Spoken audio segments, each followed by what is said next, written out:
Albert Einstein once said, everybody's a genius. But if you judge a fish by its ability to climb a tree, it will live its whole life believing that it is stupid.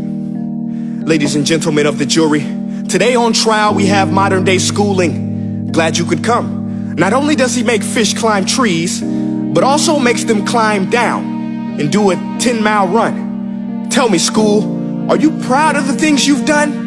Turning millions of people into robots, do you find that fun? Do you realize how many kids relate to that fish? Swimming upstream in class, never finding their gifts, thinking they are stupid, believing they are useless? Well, the time has come, no more excuses. I call school to the stand and accuse him of killing creativity, individuality, and being intellectually abusive. He's an ancient institution that has outlived his usage. So, Your Honor, this concludes my opening statement, and if I may present the evidence of my case, I will prove it. Proceed. Exhibit A. Here's a modern day phone. Recognize it?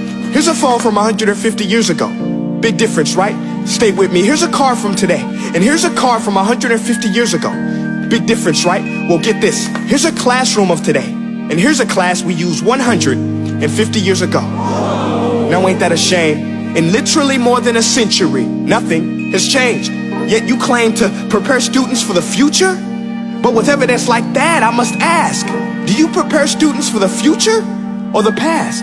I did a background check on you and let the record show that you were made to train people to work in factories, which explains why you put students in straight rows, nice and neat, tell them sit still, raise your hand if you want to speak, give them a short break to eat, and for 8 hours a day, tell them what to think. Oh, and make them compete to get an A letter which determines product quality, hence grade A of meat. I get it. Back then, times were different. We all have a past. I myself am no Gandhi. But today, we don't need to make robots zombies. The world has progressed. And now we need people who think creatively, innovatively, critically, independently, with the ability to connect. See, every scientist will tell you that no two brains are the same. And every parent with 2 or more children will confirm that claim. So please explain why you treat students like cookie cutter frames or snapback hats, giving them this one-size-fits-all crap. Watch your language. Sorry, Your Honor, but if a doctor prescribed the exact same medicine to all of his patients, the results will be tragic. So many people would get sick, yet when it comes to school, this is exactly what happens. This educational malpractice, where one teacher stands in front of 20 kids, each one having different strengths, different needs, different gifts, different dreams, and you teach the same thing the same way? That's horrific. Ladies and gentlemen, the defendant should not be acquitted. This may be one of the worst criminal offenses ever to be committed. And let's mention the way you treat your employees. Objection. Overruled. I want to hear this. It's a shame. I mean, teachers have the most important job on the planet, yet they're underpaid? No wonder so many students are short-changed. Let's be honest, teachers should earn just as much as doctors, because a doctor can do heart surgery and save the life of a kid, but a great teacher can reach the heart of that kid and allow him to truly live. See, teachers are heroes that often get blamed, but they're not the problem. They work in a system without many options or rights. Curriculums are created by policymakers, most of which have never taught a day in their life.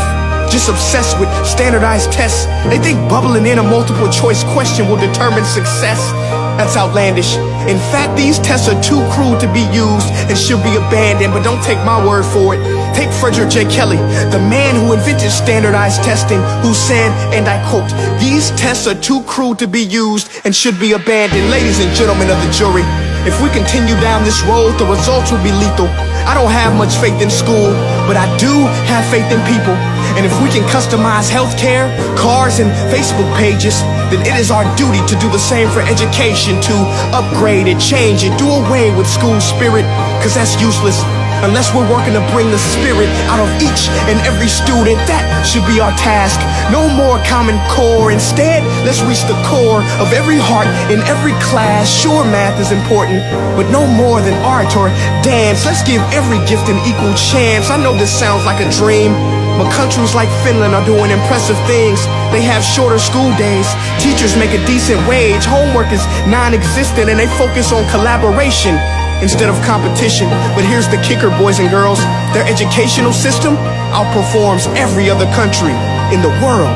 Other places like Singapore are succeeding rapidly. Schools like Montessori, programs like Khan Academy, there is no single solution.